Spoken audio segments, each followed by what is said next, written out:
Good evening. Welcome to our parents, students, staff, community members, and anyone else joining us this evening. Thank you all for joining us for tonight's community conversation. During the webinar, you may submit questions to the panel using the Q&A feature located at the bottom of your screen. If you are joining us via the YouTube stream, please use the QR code, which is featured right here on your screen. You might want to take a quick minute right now and grab that information so that you have it later to use. You may submit a question at any time during the presentation. The panel will answer your questions at the conclusion of the presentation.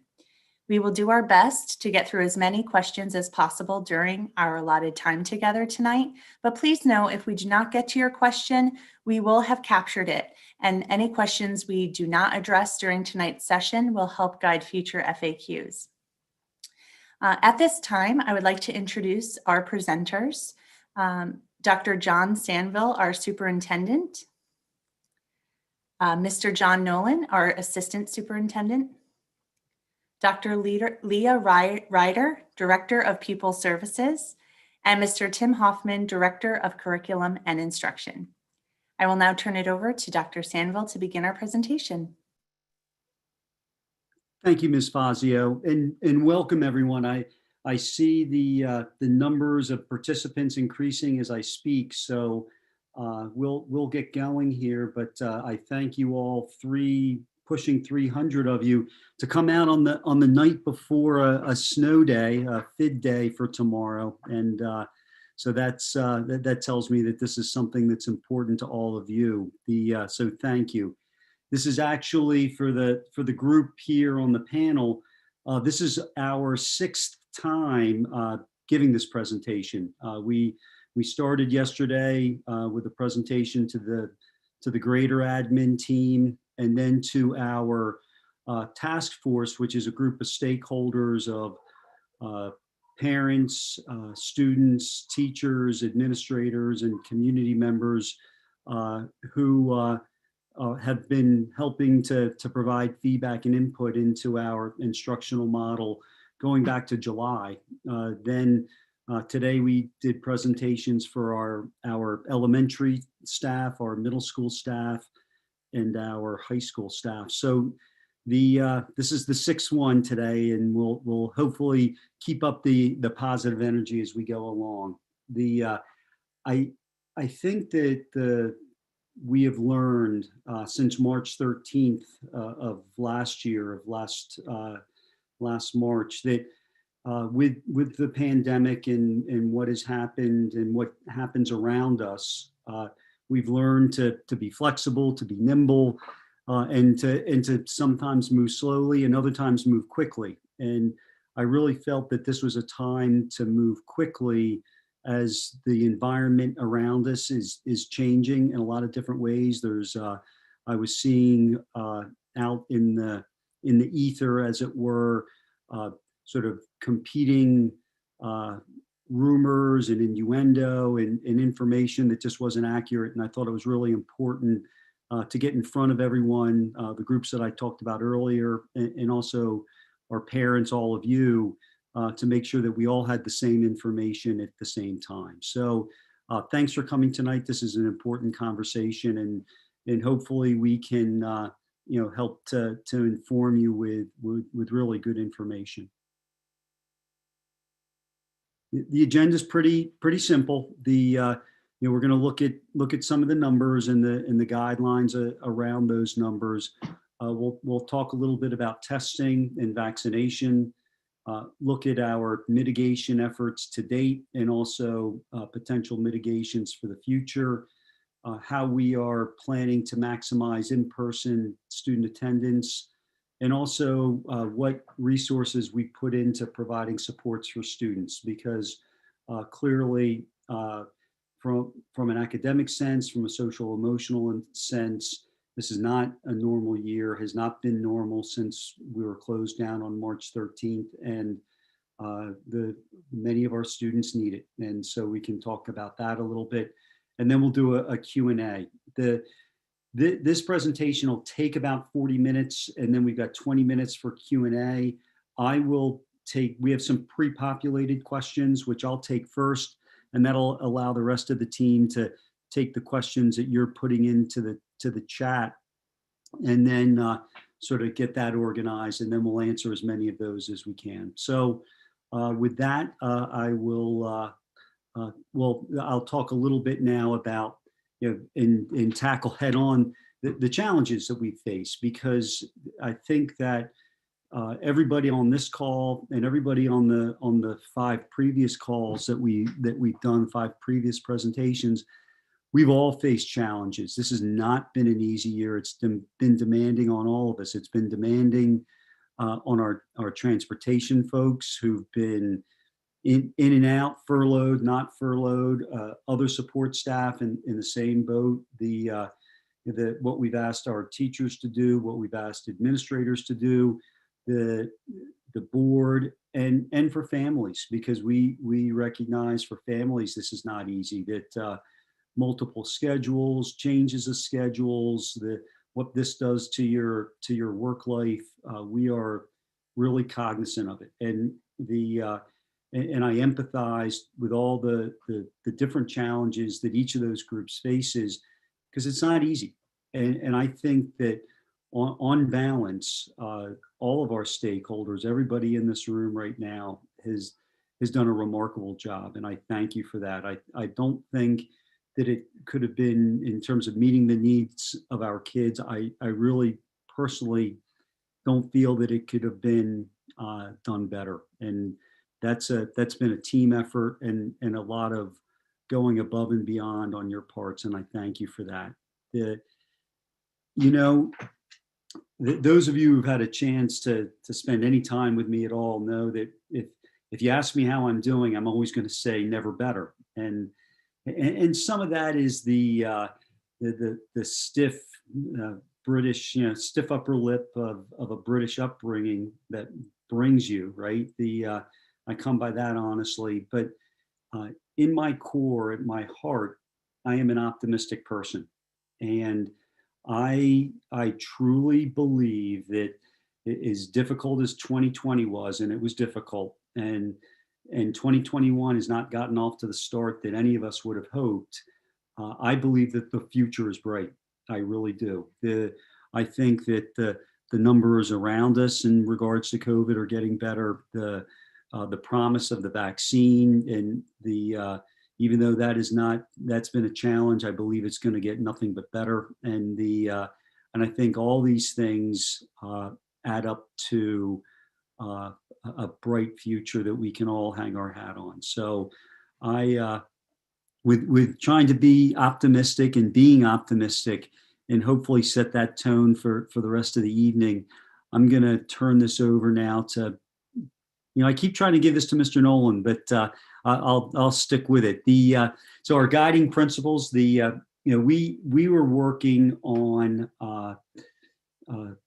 a health and safety plan and what school was going to look like for 2021, really going back to the May, June timeframe, and then clearly all summer. And you all know that we've had several iterations of our health and safety plan been presented publicly, and then also been part of the discussion at board meetings. But there's really been 3 things that have guided our recommendations and the vote of our board in terms of what our program looked like. And number 1 was to keep everyone safe. First and foremost, more important than anything else, is that we keep our students safe, we keep our staff safe. And the mitigation efforts that we're going to talk about a little bit later have been a large part of what we're doing and why we've been able to do it safely. A close second and third is to provide an outstanding educational program. The educational experience of our kids is important, and it's why many people move here. I hear that all the time. And whether we are in a virtual mode or a hybrid mode or those that chose cyber school, we wanted to make sure that the experience educationally was outstanding. And then finally, the importance of supporting our students and our staff socially, emotionally, for the reasons that I talked about earlier, the stressors that we've all been feeling. And it's important for us to make decisions through that lens, understanding what we are all going through. So with that being said, I think now is the time for me to turn it over to Mr. Nolan. Thank you, Dr. Sandville. And welcome everyone. And as John said, thank you for joining us tonight. I'm going to do the next few slides. John will jump in again, and then Dr. Ryder and Mr. Hoffman will jump in. As you know, there's a variety of guidelines that we consider and follow, and we certainly follow the Chester County Health Department guidelines, especially for social distancing, which is currently established at 6 feet. We did follow the PA Department of Health attestation requirement as of February 6th. However, Chester County basically was allowed, districts were allowed to follow the Chester County Health Department guidance when it comes to responding to positive cases in our schools, and more about that in just a minute. We certainly try to maximize space when considering social distancing needs to get as many students back in person as possible, and you'll hear more about that tonight. We continue with face mask requirements and other mitigation strategies, and we are looking at some of the discussion about encouraging double masking. We closely monitor conditions on a daily basis. Schools report all probable and positive cases to Chester County Health Department, and thank you to our school nurses. They do a phenomenal job. And certainly we follow all Chester County Health Department isolation and quarantine requirements and recommendations.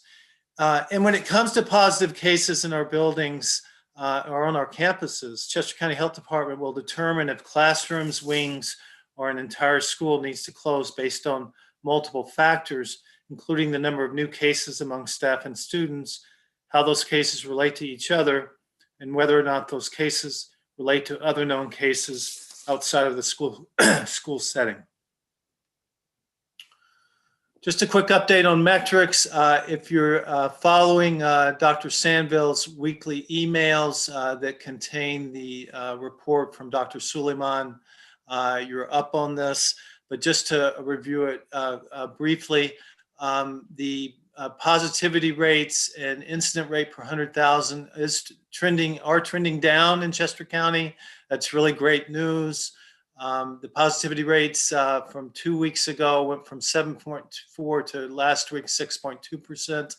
An incident rate per 100,000 from 136.6 down to 122.7.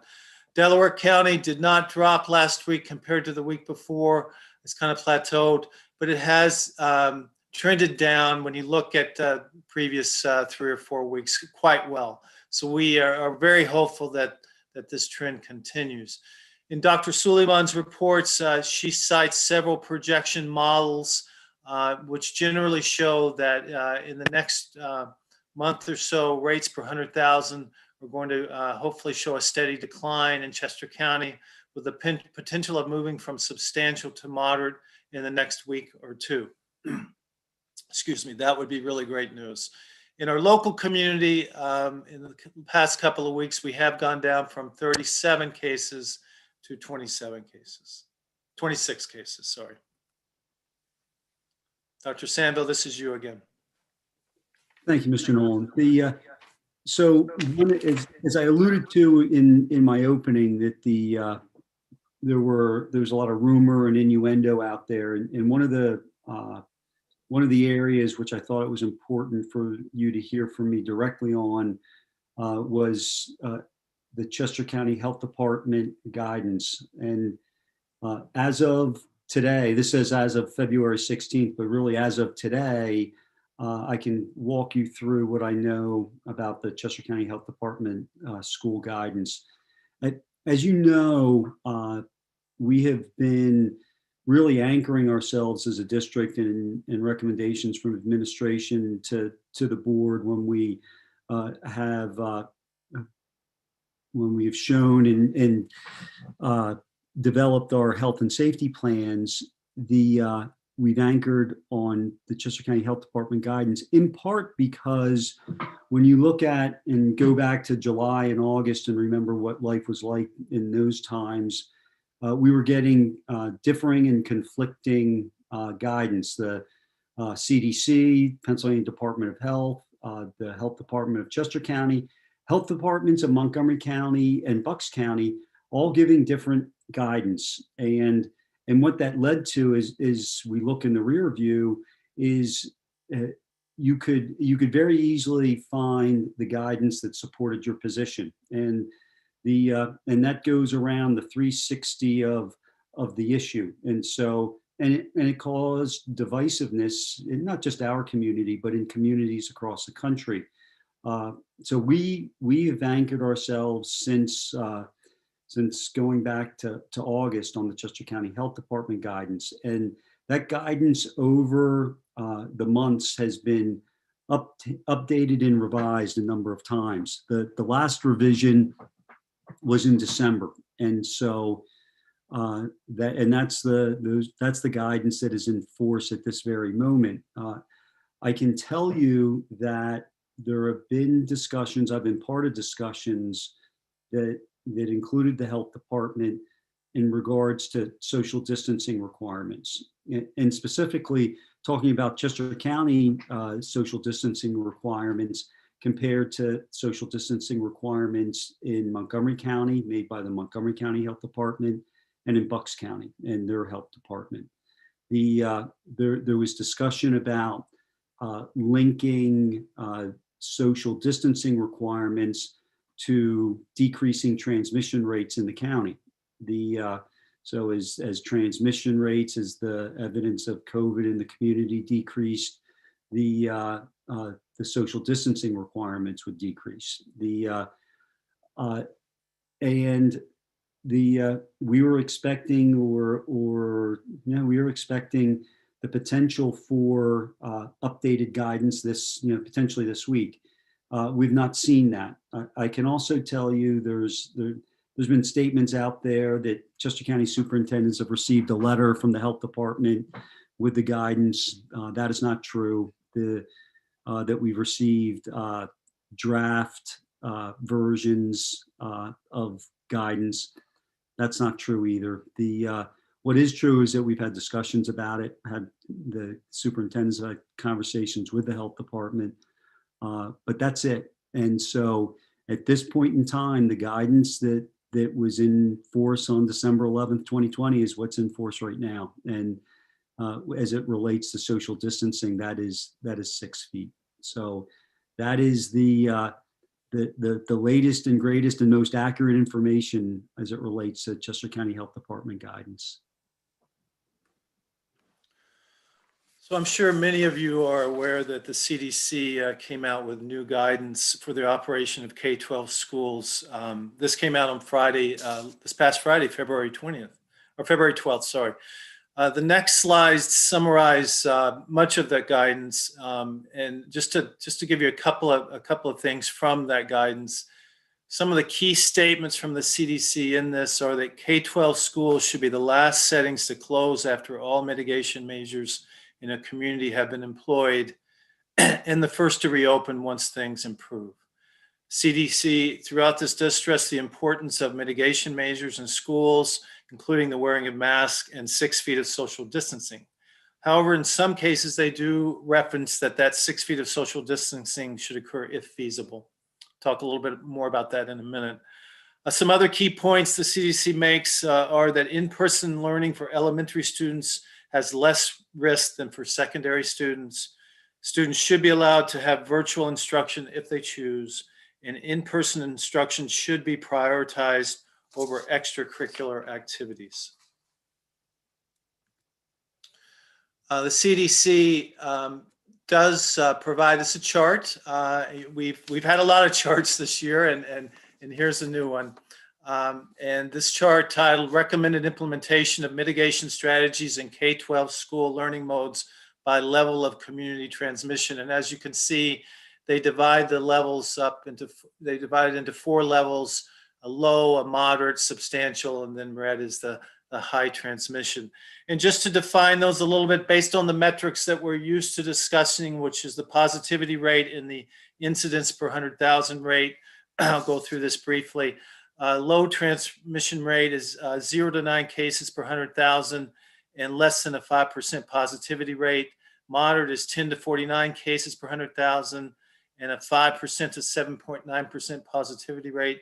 Substantial is 50 to 99 cases per 100,000 and 8 to 9.9% positivity rate. And high transmission will be over 100 cases per 100,000 and a positivity rate of 10 or greater, 10% or greater.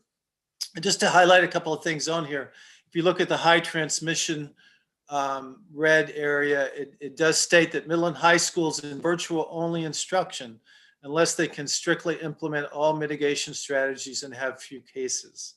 Schools that are already open for in-person instruction can remain open, but mitigation strategies, but if they have strict implementation of mitigation strategies and have few cases. And just to point out, there is a footnote there, number 5, and if you jump over here, the next slide, it does have the footnotes listed, and strict implementation of mitigation strategies include policies that require consistent and correct use of masks, physical distancing of at least 6 feet, and all other key mitigation strategies. So we feel we are following this guidance quite well with our high school and middle school with that footnote and the other information. If you jump over to the moderate transmission level yellow or low transmission level blue, it does say in those levels, K-12 schools open for full in-person instruction, physical distancing of 6 feet or more to the greatest extent possible. And just to compare that, or contrast it, I should say, with a substantial transmission orange level, in that area, it does say physical distance of 6 feet or more is required. So basically, it does look like, and there are other places in this document where it does appear that the CDC is giving us a little leeway when we get down to the moderate transmission levels. Testing. The CDC talks a lot about testing in this document. And as you probably are aware, if you followed the board meeting discussions and read John's emails and Dr. Suleiman's reports, we are engaged in antigen testing in our district. And Dr. Ryder will speak more to this in just a couple of minutes. We have started with our wrestling students, and we are moving towards testing some special education staff. This is weekly assurance testing. We are looking to expand this to include the testing of symptomatic staff and students, and possibly to all staff. This testing is voluntary. The CDC does recommend we do diagnostic testing, as well as symptomatic testing of students and staff who start feeling ill at work or school.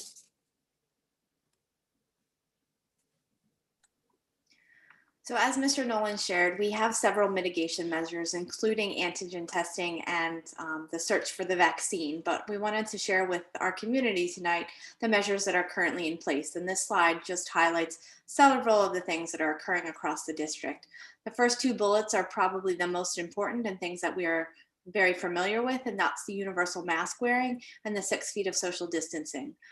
Other mitigation measures that are in place across the district include appropriate PPE for staff, the HEPA air purifiers in classrooms, increased air exchanges through our HVAC, our hand hygiene that includes our encouraging our staff and students to wash their hands frequently, as well as to use the increased hand sanitizing stations that are located across the district. We've also brought in some 21st century technology with our nanotech high touch surfaces on our doors, our handles, and our buses, along with our electrostatic disinfectant sprayers that are used to clean some of our more nuanced surfaces. Additionally, we have plexiglass across the district in our common areas and our cafeterias and our classrooms. As I shared before, along with antigen testing, vaccines are an important mitigation measure, and we currently have a cohort of staff that are eligible for the vaccine as part of 1A. This includes our behavioral health team, our nurses, our counselors, our social workers, our psychologists, our staff that work very closely with our students with disabilities, along with any staff members that may have underlying health conditions. As was shared earlier, Dr. Suleiman is one of our medical consultants that regularly meets with the district's team to ensure that we are aware of what is happening in the larger community related to the COVID-19 pandemic, as well as what is happening locally. As we move into the nicer weather, at least what we hope will be nicer weather, we are looking at expanded learning centers and the use of outdoor tenant spaces to provide additional areas for our staff and students to work and learn. And one of the most important mitigation measures is we know that knowledge is power, and led by Dr. Sanville and our excellent communications team, we have regular and consistent transparent messaging relating to the information we have on COVID-19.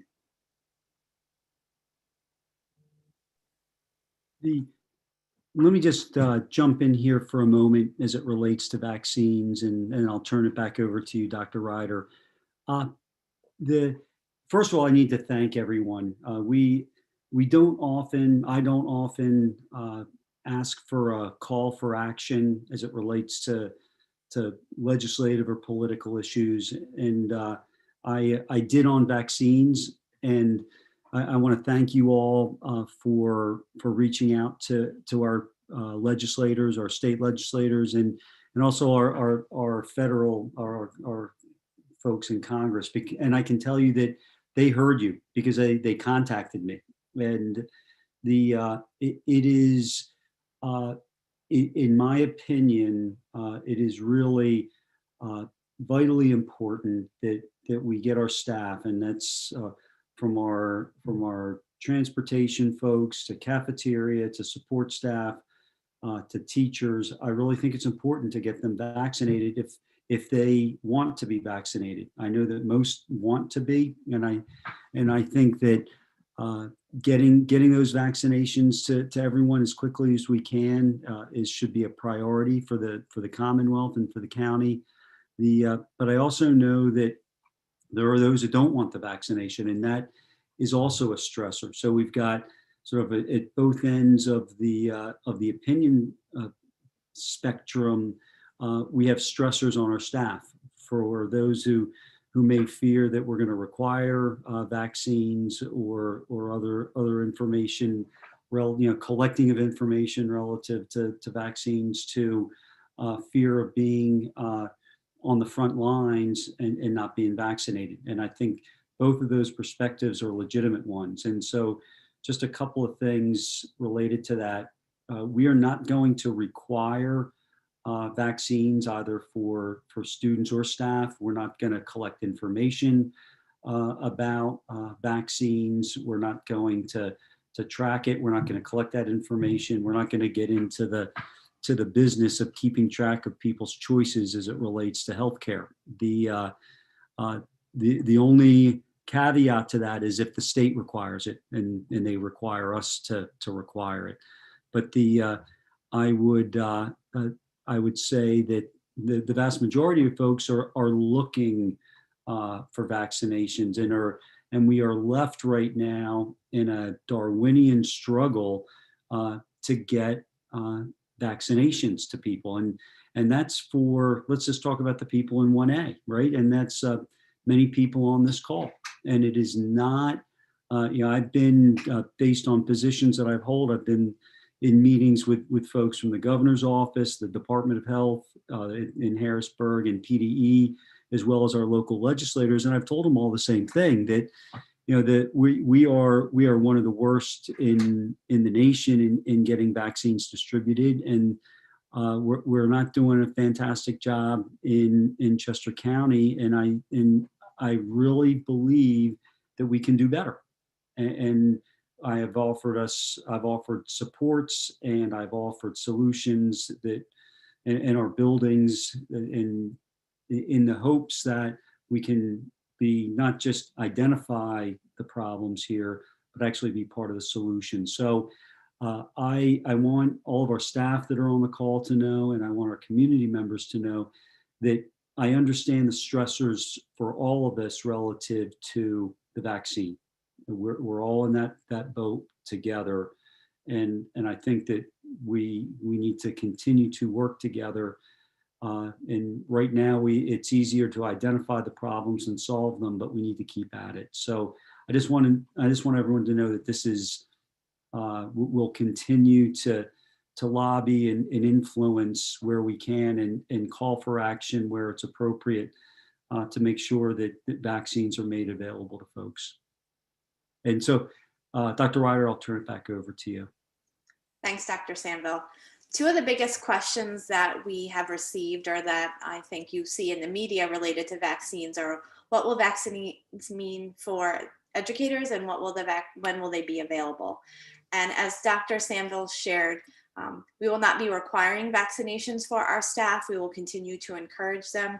And based on the most recent guidance we have, we are aware that this is an important mitigation layer, but it is not a required mitigation layer at this time. So we are able to move forward with any of the recommendations that we may be making in the coming weeks and months.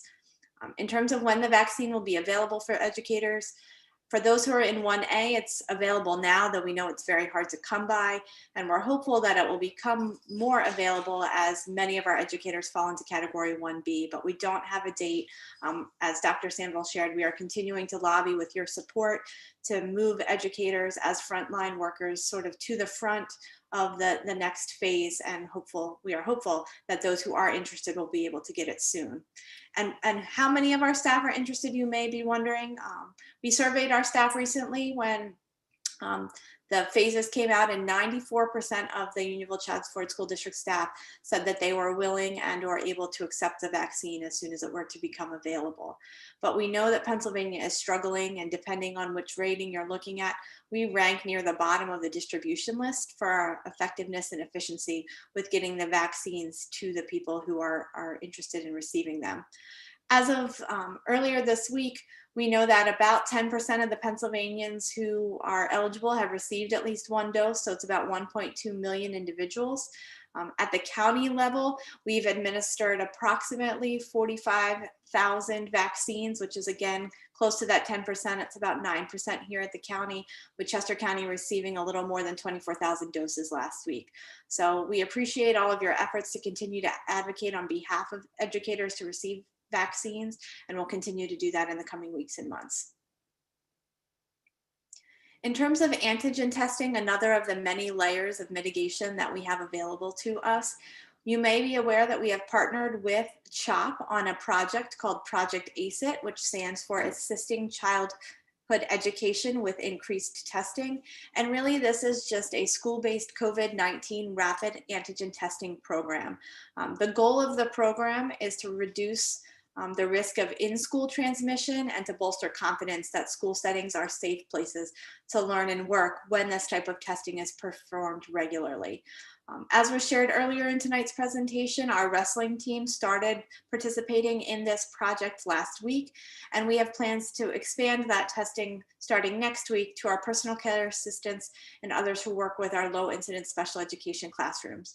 Again, to reiterate, this testing for our staff is completely voluntary, but we are asking our staff who are interested to let us know of their interest, and also to make a commitment to participate regularly, because it's through that regular testing that we get the best information on which we can act and respond.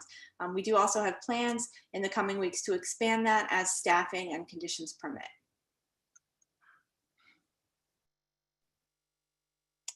Good evening, everyone.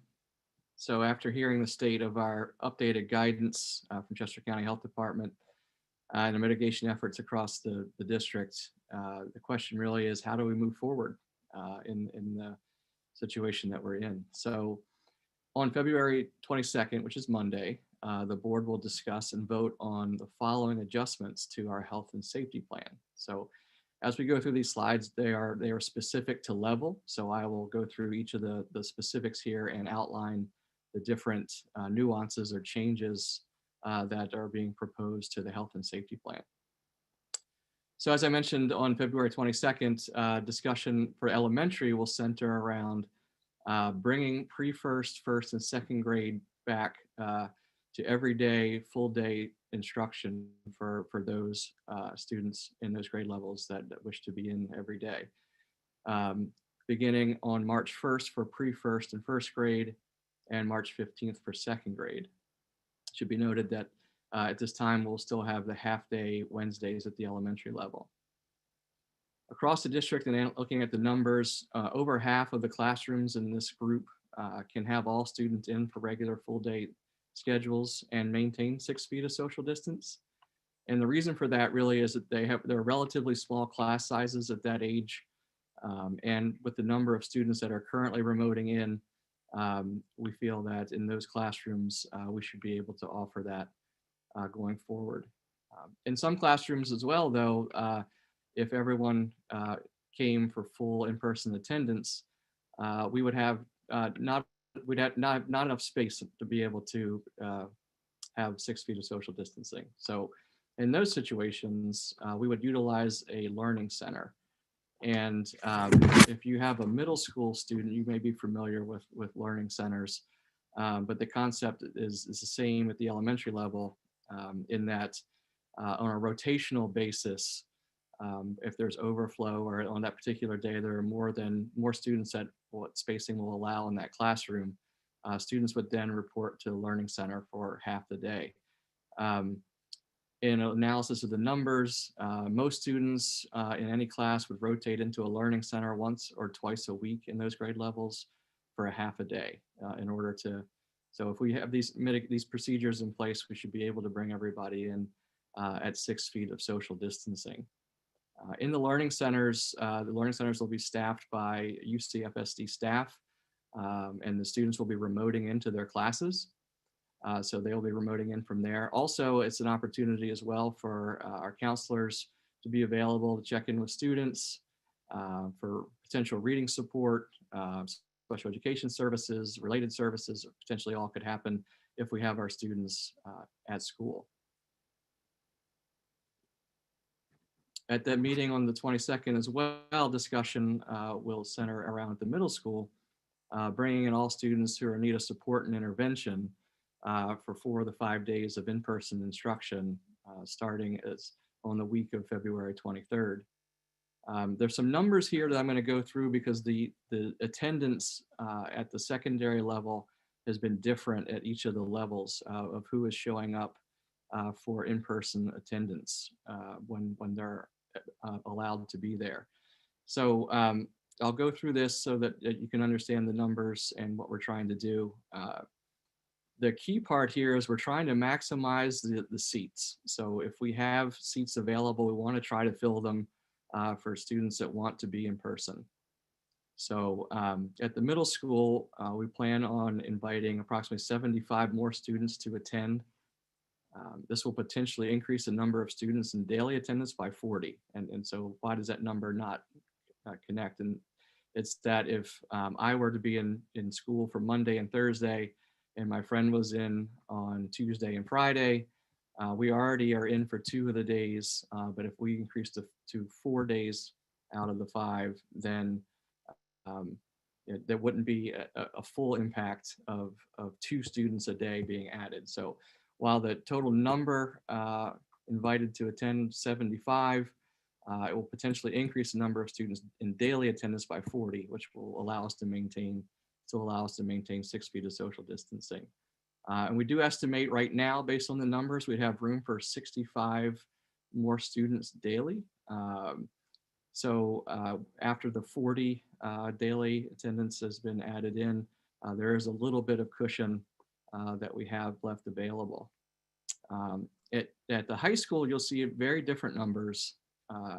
Our in-person attendance at the high school is a lot lower than at the middle school and our elementary schools.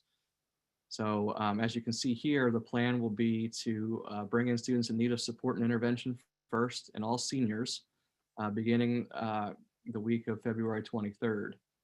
So this would be inviting approximately 350 more students to attend daily, and would potentially increase the number of students in daily attendance by 200. And we do estimate our room to be up to about 380 students daily to still maintain that 6 feet of social distancing. And as I mentioned, this is a daily monitoring of numbers to try to see how many seats are being filled and what is available, so that we can continue to try to bring in our students that want and need in-person instruction. So as Dr. Sandville mentioned, transitioning to less than 6 feet of social distance. Currently right now, we follow our our Chester County Health Department guidance, which is 6 feet of social distancing. If that is to change and the conditions change around us, we are discussing and we'll be moving forward with plans as seen on the slide here. So if that social distancing requirement were to be lifted, elementary schools would return to a full day schedule, and we would invite all students to return every day that wanted to be in person attendance.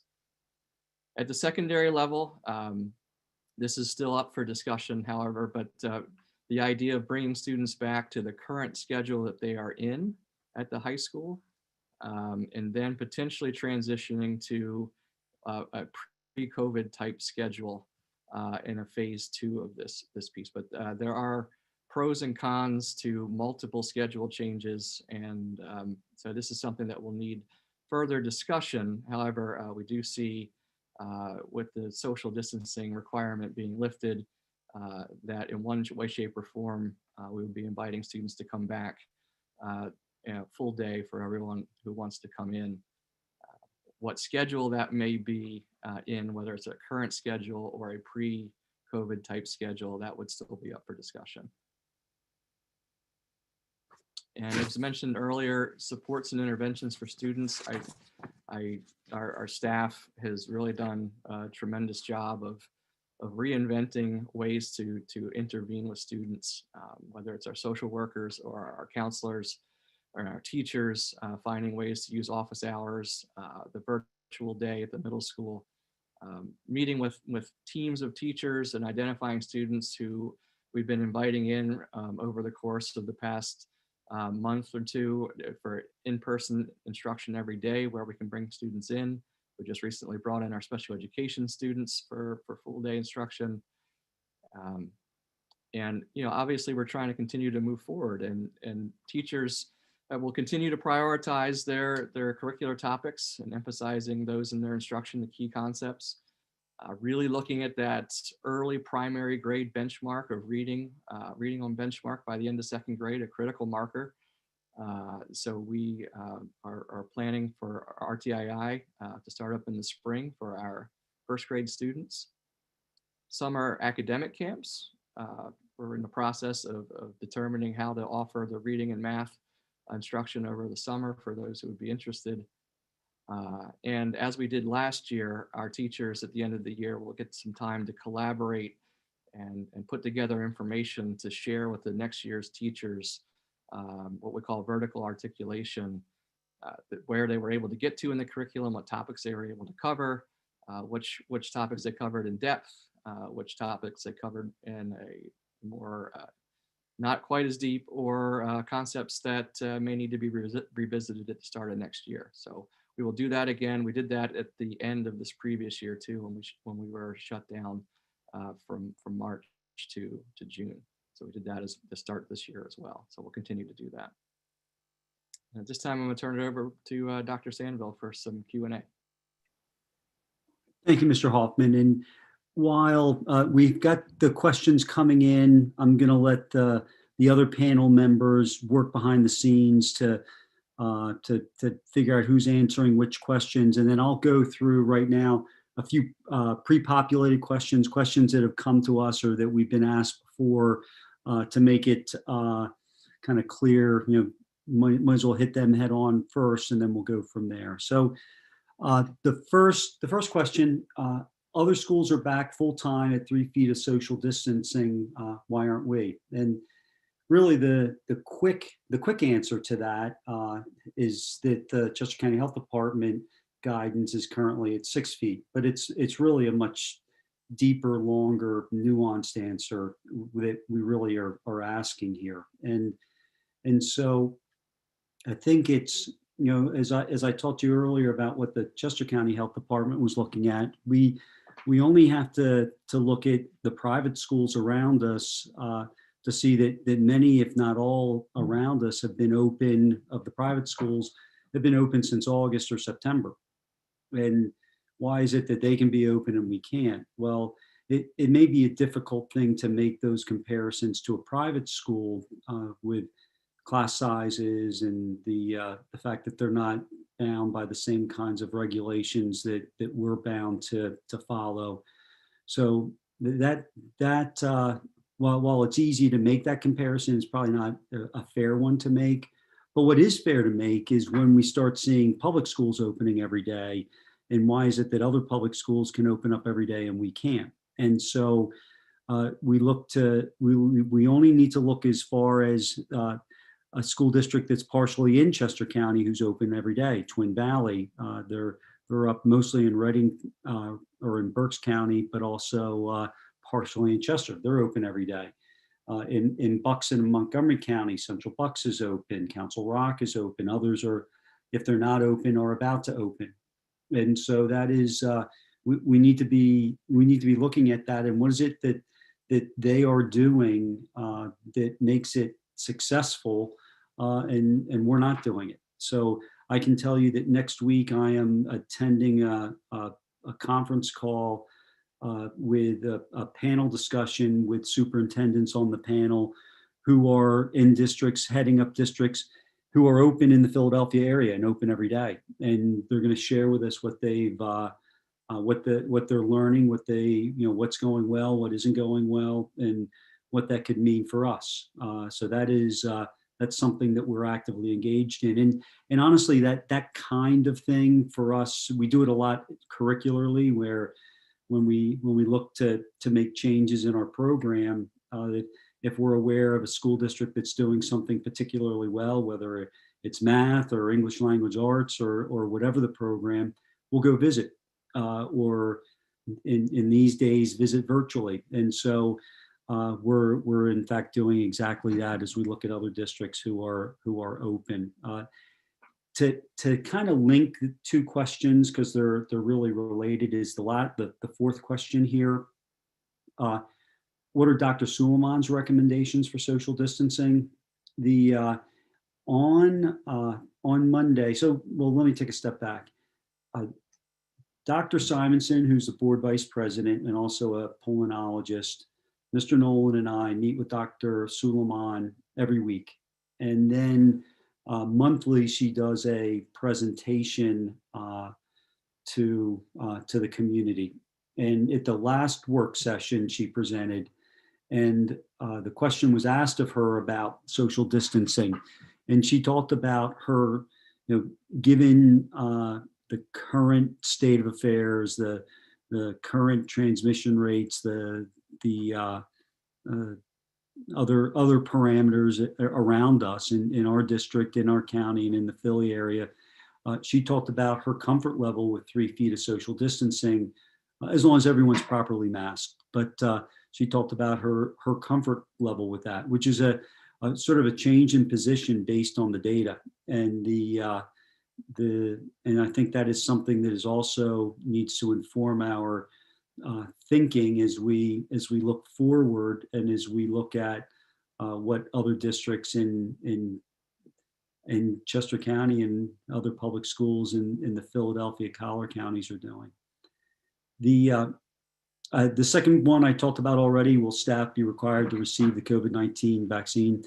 No, no to staff, no to students, unless in Harrisburg they require us to do so. So will all learning be in person next year?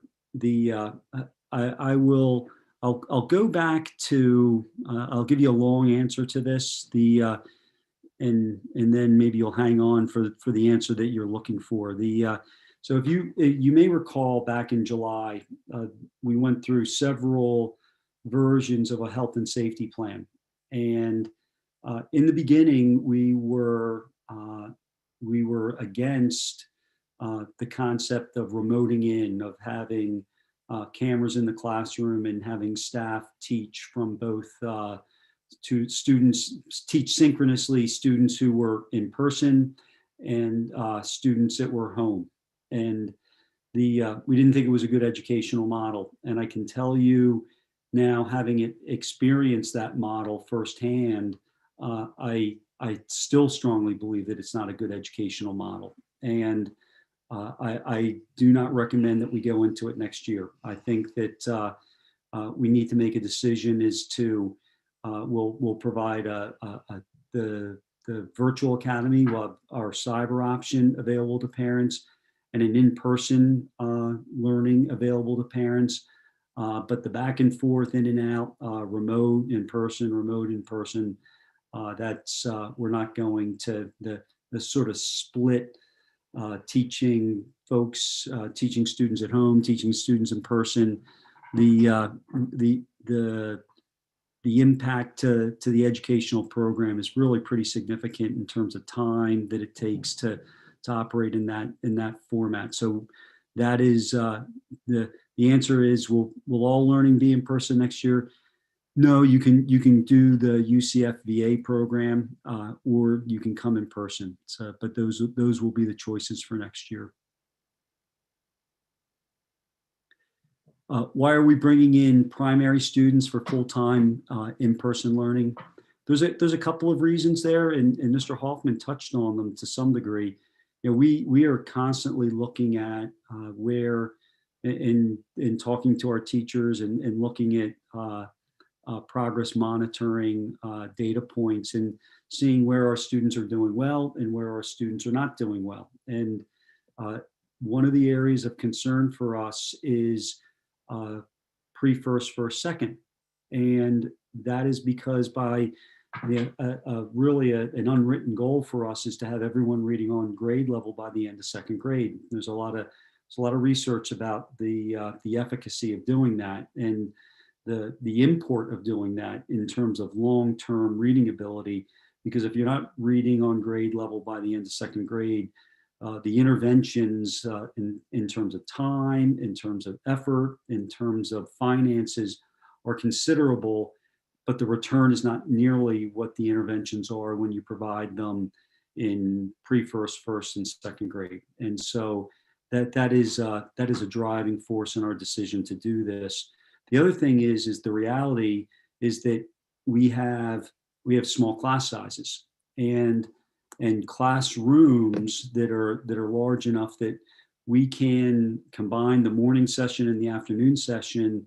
And in the majority of our classes in those grades across our 4 elementary schools, will make the 6 feet of social distancing. Now there will be in some of those classes students that are Zooming in. We're going to continue that for the rest of this year. But the fact of the matter is that we can do it. And in the places where we can't do it, we'll have learning centers. And that's really the next question. The learning centers will have set up in the elementary schools, and when a classroom goes over the capacity to keep 6 feet of social distancing, we'll have students in learning centers. Is it appropriate for primary students? It's not my number one option, but I will tell you that I think that it's better than the option of students coming in half day. And especially since the majority of our classrooms can do it and bring everybody in, and we don't have to use the learning centers at all. So it's I think it's the best option available to us at this time, and I think it's important for us to bring our kids in, the pre-first 1-2 kids in every day. All right, so this is an interesting question, and there's I noticed in the spreadsheet there's also several questions being asked about lunch. So we have been as a district pretty, I don't know if the right term here is risk averse as it relates to lunch, concerned about link transmission as it relates to lunch. We so much so that when we went to our hybrid model in 6 through 12, hybrid 2.0, no lunch. So we are the only school district in Chester County not to provide lunch. And so as we look at bringing in pre-first, first, and second, we're going to have to provide lunch. They're in full day. We would need to provide them lunch. So we reached out to the other school districts of Chester County to ask them what their experiences were, what's going well, what's not going well, what have they learned. And to a school district, they have not had any link transmission related to lunch. And so then the question is, which is great news. So then the question is, all right, so what are the things that you are doing to ensure that you don't have link transmission? 6 feet of social distancing at lunch, having the plexiglass, not having a traditional lunch line and go through and pick your lunch, that there are lunch pre-orders, box lunches, the opportunity for students and staff to wash their hands before eating and after eating, mitigation efforts that once you're done eating, even though you're in the cafeteria, your mask has to come right back up. All of these things are important to do. Assign seats from a contact tracing perspective, if that's necessary.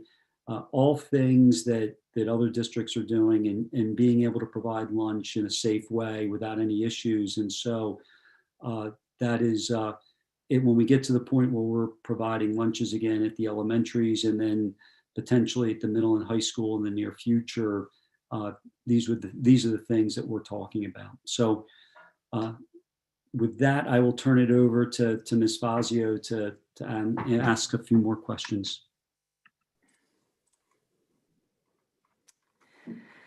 All right, great. Thank you, Dr. Stanville. We received quite a few questions regarding the learning centers, specifically where they will be located. Will students be able to Zoom from home if they are scheduled for a learning center? Will they be informed of when their student is scheduled to be in a learning center? And I will toss this over to Mr. Hoffman.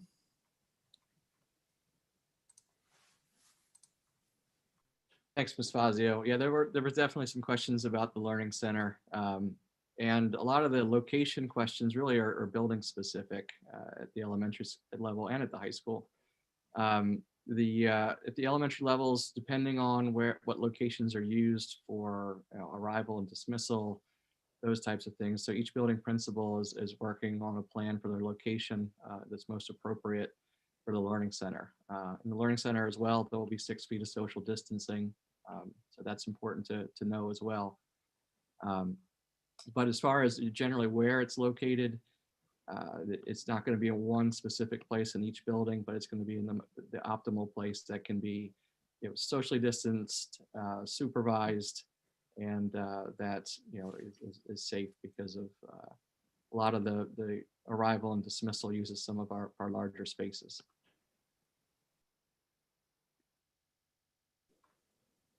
Okay, great. Thank you. If I could just follow up quickly, Ms. Fazio, I apologize. And the other part of that question, yes, we do hope that parents will be notified when their child will be in the Learning Center in the elementary grades, and that it would be fine for the child to remote in from home if the parent chose that. We're not encouraging that because, as Mr. Hoffman expressed, and as it talks about in the FAQ, is there could be a lot of things that happen while a child is in a learning center where he or she could maybe get extra support from the reading specialist, from the counselor. Maybe students are absent that day and they will be able to participate for the full day. So it will be a fairly fluid situation, but yes, our plan would be that you would know when your child is going to be in the learning center. Great. Thank you, Mr. Nolan. We also received quite a few questions regarding how students will be chosen to return back to the middle and high school during this next step. What is the criteria for the invitation to attend every day? And how will we define the students that are in need of the supports and interventions? I'm not sure who wants to answer that. Maybe Mr. Hoffman? Sure, I can take that. As I was mentioning before, we are looking for ways to bring students back in and fill the seats. So our philosophy really has been trying to meet the needs of our neediest students first, and work our way back as we can. So as everyone knows, our special education students returned to full-time earlier this month, and we'll be looking at things like our students who are struggling at secondary level, especially with their D's and F's potentially, if they're really struggling in their classes, would be students to target first. As I mentioned with the high school, looking at the senior cohort and bringing those back that want to come in, and then evaluating what room is left, and then determining which group of students we can invite back in. Because we want to do this incrementally. We want to do it so that we're not overloading the number of seats, that we're monitoring the data daily, so that we don't run into that problem. So it's definitely starting with a need-based situation and then filling our way backwards incrementally with the seats that we have available. Great, thanks, Mr. Hoffman. We did get a bunch of questions as well for this next one. Are teachers holding up the district from going to more in-person instruction? And I'll throw that over to Dr. Sandville. Sure, thank you. And the quick answer is no, they are not. But there's more to it, right? That's a quick answer to a deep question. I can tell you, I know there is a lot of, you watch the news and you see places where there's things happening with strikes and sick outs and stuff like that with teachers, right? Our teachers have been great, and they're doing everything that we ask of them. They're going above and beyond, and that's not the reason when we talk about 6 feet of social distancing or coming in every day. It's not our teachers that is roadblocking it. Like you see, it is happening in some places, but that's not what is happening here. That being said, there are certainly, I think that if you were to ask our teachers, they would tell you that they would really like to be vaccinated, and I don't blame them.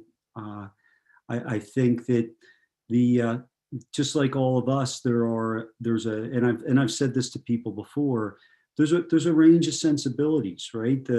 There are folks that are really risk averse, and there's those that are really risk tolerant. That's just, and there's nothing wrong with being anywhere on that continuum. And we have that full continuum in this room right now. But that's not what's holding us up at all. And it's making sure that we do the right thing and that we are true to the guiding principles that I talked about earlier. And the number one is to keep people safe.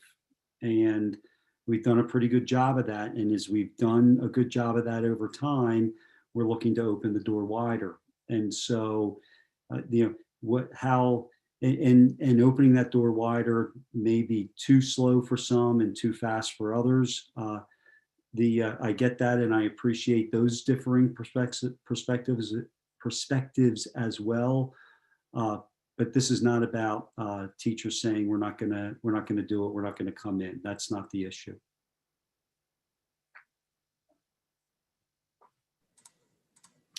Great. Dr. Sandville, another question for you. Is there a concern that transmission rates that are currently declining would rise again if we go to 3 feet and no vaccinations? Well, it would certainly, there are, it's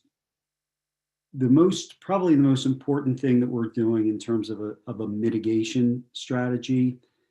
Well, let's talk about the variant strains for a moment and what we know about the variant strains. And let me preface that by, I might be a doctor, but I'm not the kind of doctor that helps people, right?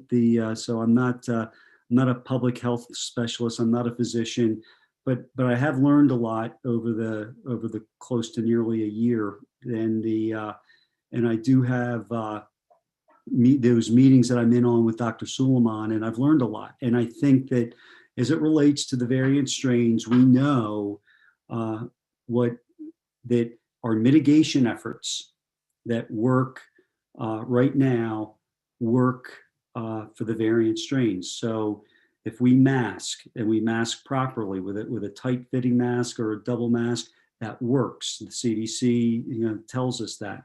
We know that the vaccines, Moderna, Pfizer, the others, as our folks get vaccinated, that they are also effective on the variant strains. We know that all the other mitigation efforts that Dr. Ryder talked about, they are all effective and all effective and all helpful with all versions of COVID-19. And so the question is really not about right now the variant strains in 3 to 6 feet, but really 3 to 6 feet. And and as it relates to can we do it safely?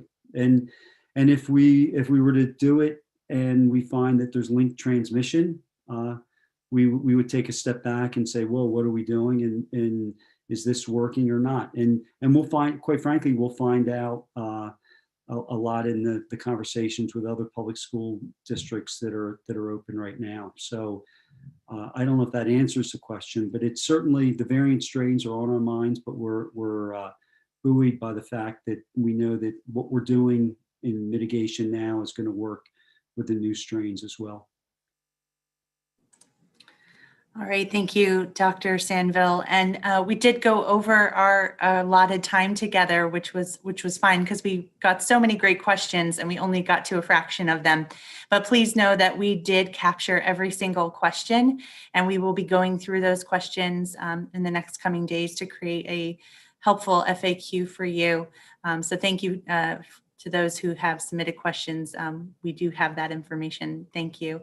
And I will turn it back over to Dr. Sandville for closing.